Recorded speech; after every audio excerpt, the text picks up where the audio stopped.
was an interesting time when I went to, I was in Denver just on September 10th, 2001, and I'm a huge Broncos fan, so it was the opening night of Denver Broncos Stadium. I went down there, and we were playing the Giants that night. And so it was a huge event for us. I even remembered everything that happened. We opened the stadium on September 10th, 2001. And so, you know, we won the Giants, which was good. I remember that was when Ed McCaffrey actually got hurt that night on a season-ending injury.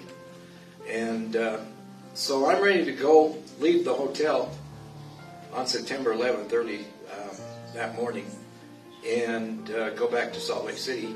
And they said, come down, look in the lobby. Something's happening here. They said there's a plane that's headed towards one of the towers in New York City. And we're just glued. Everybody in the lobby is just going, wow, is this pilot error? What's going on here? You know, it was very confusing. And we see that plane go in, and we just think, wow, you know. And then I think it was, a 9/12 or something like that that second plane hit that tower. Immediately chaos in that hotel lobby. There was, everybody was on cell phones. People had friends, family, everybody they, knew in New York. And we just said, oh, you know, that's got to be something. That's terrorist attack or something like that. We weren't quite sure. We thought that because, there'd been attack several years earlier in the basement of that tower. We thought that, well, this was the same guy that had come in and just kind of finished the job. And so, Denver immediately turned. Now, Denver does have a World Trade Center, but it's really not on the same level as the one in New York City. I mean, it's just an operating facility. It's just a business facility. So I don't think it had any kind of particular attraction towards what was happening at the time. But I go down in Denver, downtown, to see what's going on. And it really hadn't hit people. I mean, it was kind of business as usual for a while.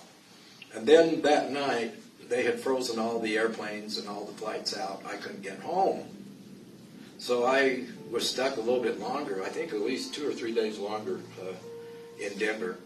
And was just glued to my TV, just wondering what was always happening, because we just didn't know exactly that that it was exactly a terrorist attack. We did have some idea, there was something going on, because we dealt with Bin Laden before in separate instances, so we did suspect that it was Al Qaeda involved in that.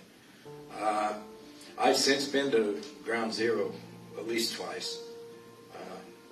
The first time they were just barely cleaning up. I think I was there two years later up at New York City. I went up there for we actually had the National Republican Convention up in New York, and I went up for the National Convention,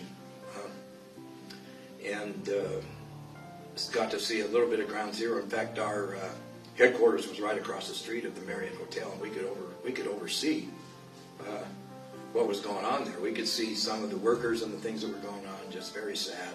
Couldn't be very, very close to it, because they were still cleaning the place up, and it was still a recovery effort.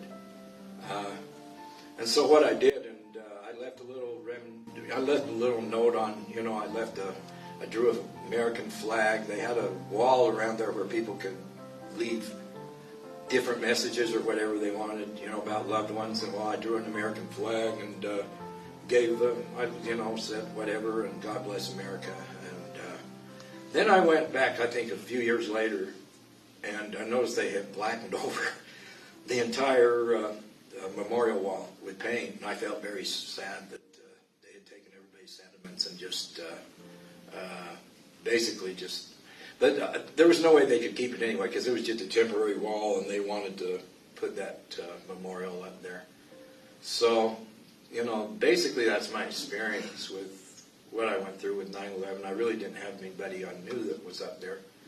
But the feeling of, it changed America forever. I just, it's just unbelievable with the amount of patriotism we saw. Flags in every window. And, United for that short period of time. I just wish that it could just stay that way. Somebody said that they haven't seen that kind of unity in the country since Pearl Harbor in 1941.